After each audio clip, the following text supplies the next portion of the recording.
இப்போது நம்ம என்ன பார்க்க போகிறோன்னு பார்த்தீங்கன்னா, இது மாதாந்திர காலண்டர் இல்லையா?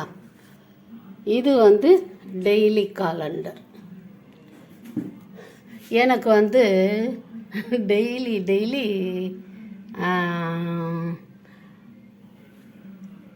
காலண்டர் கிழிக்கிற பழக்கம் இல்லை. என்னைக்கு தோணுதோ அன்னைக்கு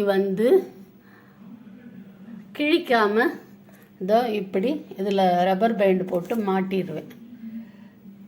இந்த மாதாந்திர காலண்டரோட அந்த இது இருக்கு இல்லையா, நூல் இருக்குது பார்த்தீங்களா? அதை இந்த டெய்லி காலண்டர் இந்த சின்ன ஹோல் இருக்குல்ல, அதில் மாட்டி அப்படியே ஆணியில் தொங்க விட்டுருக்கேன். இப்போ போன மாதம் என்ன மாதம்னு சொன்னால் ஆகஸ்ட் இல்லையா? ஆகஸ்ட் அப்படின்னா இப்போ இந்த மாதம் செப்டம்பர். இப்போ என்ன மாதமாக இருக்குது? மே மாதமாக இருக்குது. அது எப்படின்னா, நான் இந்த காலண்டரை மாத காலண்டரை இப்படி மடிக்கிறதுக்கு பதிலாக அப்படி மடிச்சுட்டு இப்போ இந்த டேட்டை பார்த்து தான் நான் இதை பார்க்கறதில்ல. ஏன்னா இதுதான் தூரத்தில் கட்டில் உட்காந்துருந்தா கூட தெரியும். இதை பார்த்துட்டே தான் நான் அன்னன்னைக்கு என்ன அப்படிங்கிறது பண்ணுறது. இது இந்த ஞாயிற்றுக்கிழமை நான் பிரதோஷமே இல்லை, பிரதோஷம் போட்டிருக்கேன் அப்படின்னு நினச்சிட்டேன். அதெல்லாம் விட்டுட்டு இன்னைக்கு தேதி பார்ப்போம் அப்படின்னு சொல்லிட்டு பார்த்தேன். கிழமையை வச்சு பார்த்தேன். கிழமையை வச்சு பார்த்தானா கிழமையை வச்சு சாரி, என்ன பார்த்தேனோ தெரியல. என் பையன்கிட்ட கேட்டேன், டேட் என்னப்பான்னு.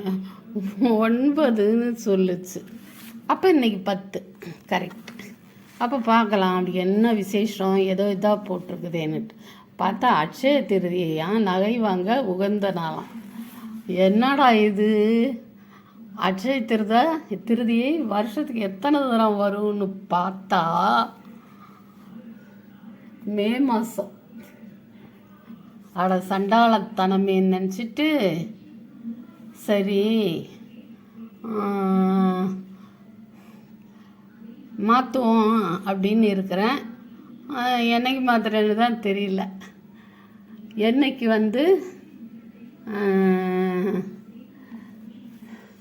ஏதாவது ஒரு நல்ல நாள் கிழமைக்கு இதை பார்த்துட்டு இன்றைக்கி வியாழக்கிழமை அப்படின்னு நினச்சிட்டு